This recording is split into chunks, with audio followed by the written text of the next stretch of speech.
Belum usai perang Rusia-Ukraina dan Israel-Hamas, dunia dikejutkan dengan deklarasi perang antara Israel-Lebanon. Situasi ini pun makin memperkeruh situasi geopolitik global yang tentunya turut berdampak bagi negara-negara lain di dunia. Di tengah situasi global yang penuh ketidakpastian, Majelis Umum Perserikatan Bangsa-Bangsa menjadi satu-satunya forum di mana seluruh anggota PBB bisa menyampaikan suaranya kepada para pemimpin dunia. Harapannya, forum tersebut bisa menjadi awal untuk menyelesaikan sejumlah persoalan global. Seperti apa sebenarnya sejarah dari Majelis Umum PBB ini? Bagaimana pengaruhnya? PBB berdiri pada 24 Oktober 1945 sebagai organisasi persatuan negara-negara di dunia untuk menjaga perdamaian setelah Perang Dunia II berakhir. Pembentukan PBB tidak bisa dilepaskan dari organisasi internasional pertama, yakni Liga Bangsa-Bangsa yang berdiri pada 1919 dan dibubarkan 1946 setelah PBB lahir. Awalnya ada 51 negara yang menjadi anggota.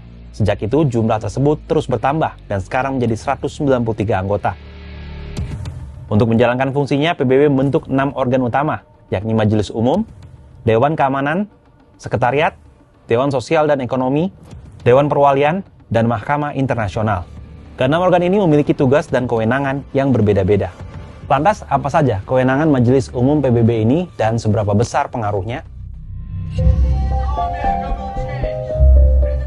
Setiap bulan September, para pemimpin dunia akan bertolak ke New York, Amerika Serikat untuk menyampaikan pidato pada pembukaan sesi tahunan Sidang Majelis Umum PBB. Sidang tahunan ini digelar pekan ini untuk menandai dimulainya sesi ke-379.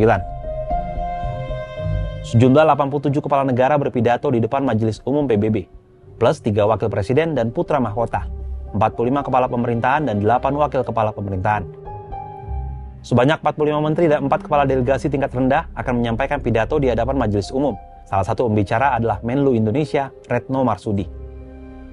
Pidato para pemimpin di Majelis Umum PBB penting karena ajang ini merupakan pelantar bagi mereka untuk membahas isu-isu global, mengadvokasi kebijakan negara mereka, membangun konsensus internasional mengenai masalah-masalah penting, dan memengaruhi pengambilan keputusan internasional dalam skala besar.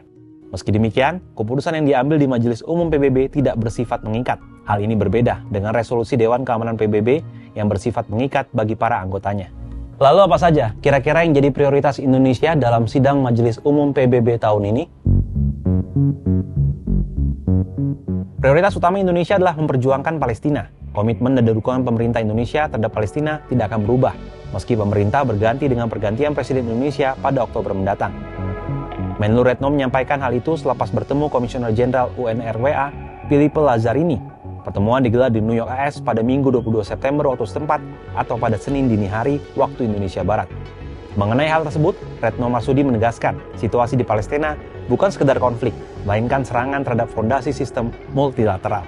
Kira-kira apa saja yang akan dihasilkan dalam sidang ke-79 Majelis Umum PBB? Gimana menurut sahabat Kompas?